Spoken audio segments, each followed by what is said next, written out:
Hai Sobat, Go Anglit Story. Pada hari ini, 11 Juli 2021, kasus COVID-19 sudah menjadi 35.000 kasus. Kalau nggak ada keperluan mendesak banget, please tinggal di rumah aja ya. Kalaupun misalnya ada keperluan mau beli-beli ya kalian bisa gunakan jasa free ongkir. Mumpung masih ada free ongkir loh. Terus kalian juga bisa kan nontonin gue. Ya, gue mau cerita tentang pengalaman yang dialami oleh para backpacker. Yuk simak. Ada seorang wanita yang bernama Lady Emry, ya sebut saja begitu namanya Lady Emry. Waktu itu Lady Emry sedang mau menjelajahi Asia. Dia mau berangkat ke Singapura dari Malaysia. Namun sayangnya ketinggalan pesawat, jadi terpaksa dia naik bis. Bis yang dinaikinya Lady Emry ini bukan bis yang bersih karena banyak kecoa di mana-mana. Ya dinikmati aja lah mumpung bisa naik bis begitu ya. Ada seorang pria yang duduk di sebelahnya ya, umurnya kisaran 40-50 tahunan. Dia ini kepo, nanya-nanya banyak hal ke Lady Emry. Namanya siapa, umurnya berapa, mau pergi kemana, dia ini sudah punya pacar atau belum. Bagi orang bule di sana yang nanya-nanya kayak gini itu kedengaran tidak sopan, tapi kan ini Asia. Jadi Lady Emry mencoba ramah dengan bilang, iya dia sudah punya pacar, daripada ngaku jomblo. Lama-kelamaan akhirnya mereka pun merasa lelah dan Lady Emry pun ketiduran. Lalu tiba-tiba ia terbangun karena ia merasa ada kecoa merayap di kakinya. Saat ia bangun ia melihat tangan laki-laki itu ada di pahanya. Maka Lady Emry pun meminta agar pria itu memindahkan tangannya dari kakinya, dan untungnya ia menuruti. Kemudian Lady Emry pun mencoba untuk tidur lagi, tapi kemudian ia terbangun saat bisnya berhenti. Laki-laki itu pun bilang ke dia, ayo turun, ini Singapura. Spontan karena kaget, buru-buru Lady Emry mengambil kopernya. Lalu saat ia lompat turun dari bis, kondektur bis itu ngeliatin dia. Loh, katanya mau turun di Singapura. Lady Emry itu kayak, ini bukan Singapura.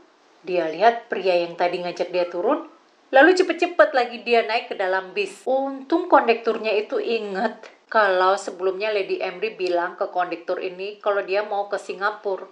Kalau nggak bilang, kalau dia diam-diam aja bisa nggak kebayang, ngeri loh.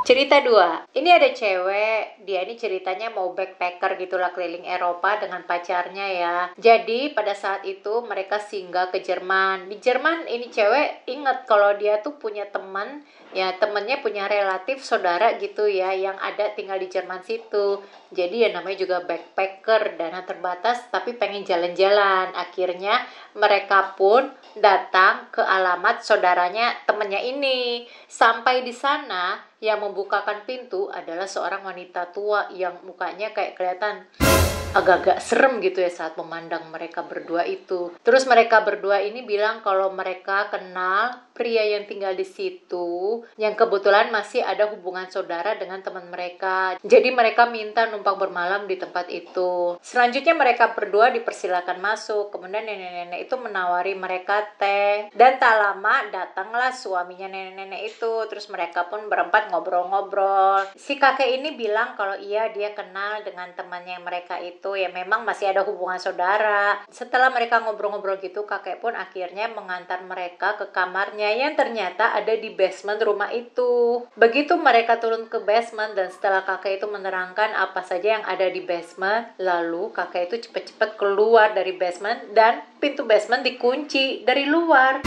Seketika si cewek dan cowoknya ini sepanjang malam itu nggak bisa tidur mikirin, ada apa ya? Ngeri gak sih ngeliatin mukanya mereka itu kayak gimana gitu. Dan pagi harinya mereka mendengar suara kunci pintu basement terbuka, maka mereka buru-buru keluar dari situ dan pergi keluar dari rumah itu.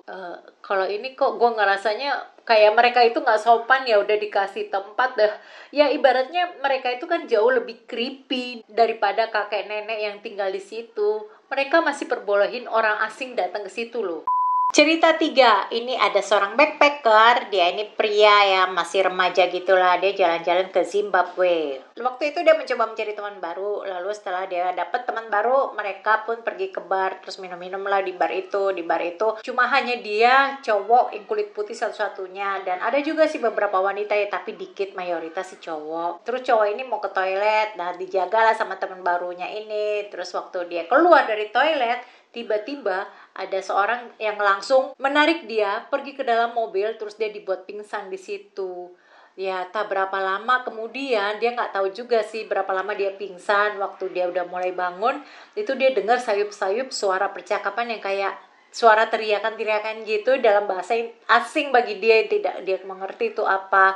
Lalu seketika dia ngelihat ada seorang laki-laki kulit putih yang tarik kerahnya dia keluar dari mobil dan ngarahin senjata ke wajahnya. Teman barunya itu kayak mohon-mohon mencoba negosiasi supaya itu jangan diapa-apain, tolong lepasin. Yang akhirnya entah gimana cowok ini pingsan lagi. Terus bangun-bangun dia udah ada di rumah teman barunya ini. Dan akhirnya dia pun dibawa ke kedutaan besar. Sampai hari ini dia nggak tahu apa yang terjadi. Kayaknya gue juga nggak ngerti ceritanya. Kalian ada yang ngerti? Komen di bawah ya. Ini ada seorang cerita namanya Noah. Tampaknya waktu saat dia menuliskan cerita ini, saat itu belum ada handphone ya. Karena dia juga bepergian dengan memakai kamera saku yang instan. Jadi instan ya. Jadi itu kamera instan yang kalau sudah selesai dipakai ya setidaknya harus dibuang buat dicuci cetaknya ya. Rencananya si Noah ini dia tuh mau hiking, perjalanan dia sejauh 100 km. Setelah dia menyelesaikan perjalanannya ini, dia buru-buru lah mau cuci cetak fotonya itu. Dia nggak sabar pengen ngeliat hasil fotonya itu. Tapi begitu dia ambil itu hasil fotonya, dia tuh ngeliat setidaknya ada 10 foto yang tampaknya bukan dia yang motret. Masalahnya itu foto diambil waktu dia lagi tidur di dalam tenda, padahal dia yakin dia sendirian. Ketahuan dia lagi tidur, tendanya nggak ditutup. Ini ada cerita yang lain, cerita kelima. Aku dan temanku mau backpacking. Maka setelah kami hiking, kami melihat ada spot yang enak. Spotnya itu di pinggir-pinggir danau kecil gitu. Jadi kami pun buat tenda, buat api, lalu mulai masak. Setelah kami makan, kami pun ngobrol-ngobrol sebentar, ya entah jam berapa. Lalu kami ngerasa ngantuk dan kami pun tidur di dalam tenda. Sempet dikunci, kalau ini dikunci ya, bagusnya begitu. Nah, salah satu di antara mereka ada yang bangun pagi-pagi harinya, lalu begitu tendanya dibuka, dia ngelihat di depan tendanya itu ada boneka beruang yang kumal yang didudukan di atas batu di pinggir sungai itu. Posisinya madep tenda mereka. Terus langsung dibangunin temennya ini, disuruh ngeliat, lu ngeliat itu juga nggak? Yang mereka berdua pun bingung, kayaknya mereka nggak denger ada suara apa-apa pada malam sebelumnya. Terus mereka kayak juga nggak ngerasa ada hal-hal mencurigakan apa-apa ya pada saat mereka lagi di situ. Yang akhirnya itu mereka ngerasa kalau ada yang sedang memperhatikan mereka dari antara pepohonan. Buru-buru deh pergi dari situ. Aku harap kamu suka dengan videoku ini. Jangan lupa like dan subscribe. Kalau kamu ada pertanyaan, ada komentar apapun itu, kamu bisa ketik di bawah ya. Jangan lupa like dan subscribe. Stay healthy. Mohon maaf untuk kesalahan kata.